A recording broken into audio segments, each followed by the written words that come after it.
Hello, good morning. আজকে আমার recipe হলো রুই মাছের রসা।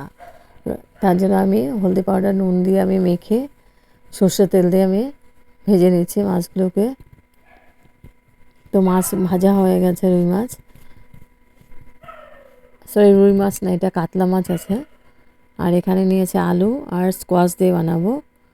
স্কোয়াশ আর আলু, এখানে টমেটো কেটে নিয়েছি, আর লঙ্কা আমি 4টা নিয়েছি, চিড়ে দিয়েছে মাঝখানে।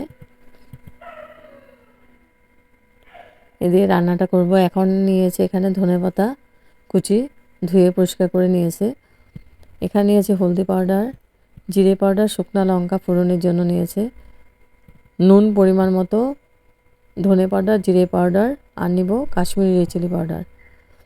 একটা বাটি নিয়েছি, বাটির মধ্যে আমি একটু জল নিয়েছি। এখন আমি মশলাগুলোকে গুলে নেব। দিয়েছি কাশ্মীরি রেড চিলি পাউডার, পরিমাণ মতো নুন,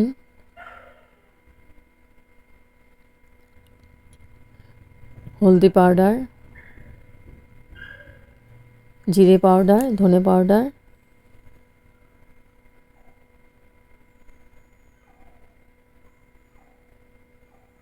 তো পুরো মশলাটা দেওয়া হয়ে গেছে এখানে। এখন আমি খুব ভালো করে গুলে এটা রেডি করে রাখবো।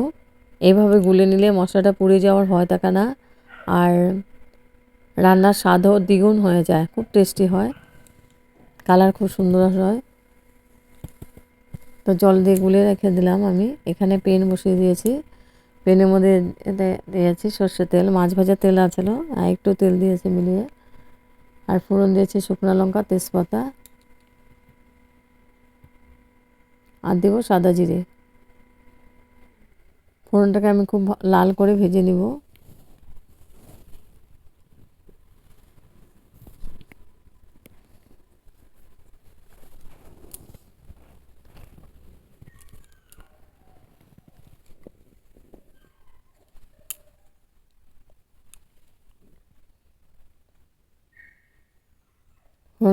ফোড়নটা ভাজা ভাজা হয়ে গেছে। এখন আমি দেবো টমেটো। টমেটো একটা বড় সাইজের টমেটো আমি 4 ভাগ করে নিয়েছি, আর দিয়ে দেবো 4টা কাঁচা লঙ্কা। 4টা কাঁচা লঙ্কা আর টমেটো দিয়ে আমি এখন ভালো করে মশলাটাকে কষিয়ে নিব।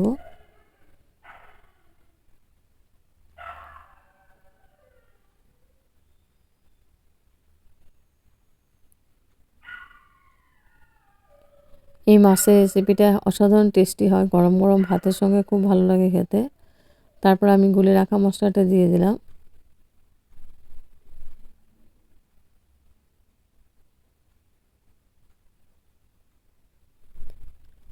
গুলে রাখা মশলাটা দিয়ে আমি খুব ভালো করে নাড়াচাড়া করে দিব।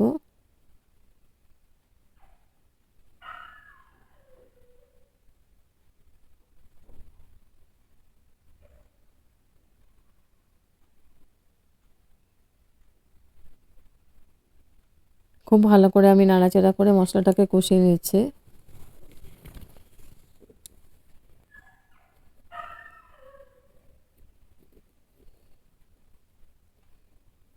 তো মশলাটা খুব ভালো করে কষানো হয়ে গেছে। এখন আমি দিয়ে দিলাম সবজিগুলো, দিয়েছি আলু,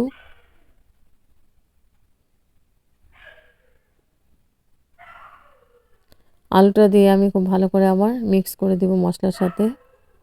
তারপর ঢেকে দিব 4 মিনিটের জন্য। দেখো বন্ধুরা, কালারটা খুব সুন্দর আসছে। এভাবে গুলে নিলে কালারটা খুব সুন্দর হয়, খেতেও খুব টেস্টি হয়।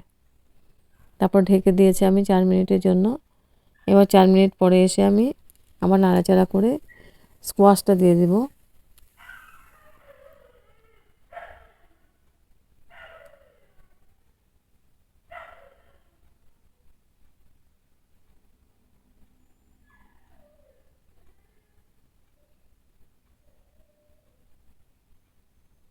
স্কোয়াশ ও মাছে দিলে এভাবে খুব টেস্ট লাগে খেতে। স্কোয়াশটা আর আলুটা দিয়ে দিলাম, দিয়ে এখনও আবার ভালো করে নাড়াচাড়া করে আমি ঢেকে দিব 5 মিনিটের জন্য। আর কোনো মশলা দেবো না, আমি পুরো মশলা দেওয়া হয়ে গেছে।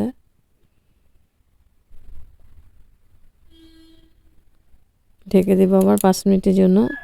এবার 5 মিনিট পরে এসে আবার নাড়াচাড়া করে দেব।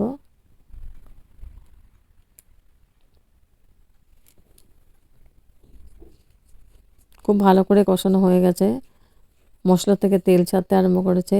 এভাবে এখন আমি দিয়ে দিলাম জল, গ্রেভির জন্য জল দিয়ে দিলাম। জলটা আমি গরম করে নিয়েছি। জলটা দিয়ে আমি ভালো করে মিক্স করে দিলাম। তো গ্রেভিটা হয়ে গেছে। গ্রেভিটা এখন আমি মাছগুলো দিয়ে দেবো, দেখে ভালো আর স্কোয়াশ সিদ্ধ হয়েছে কিনা। হয়নি, আর একটু হবে। এখন আমি মাছটা দিয়ে দিচ্ছি।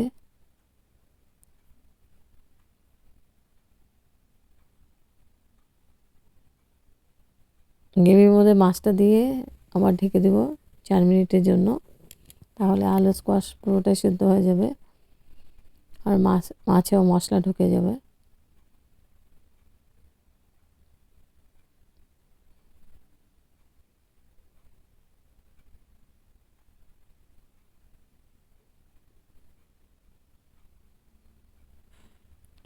এখন একদম লাস্টে দেব ধনেপাতা।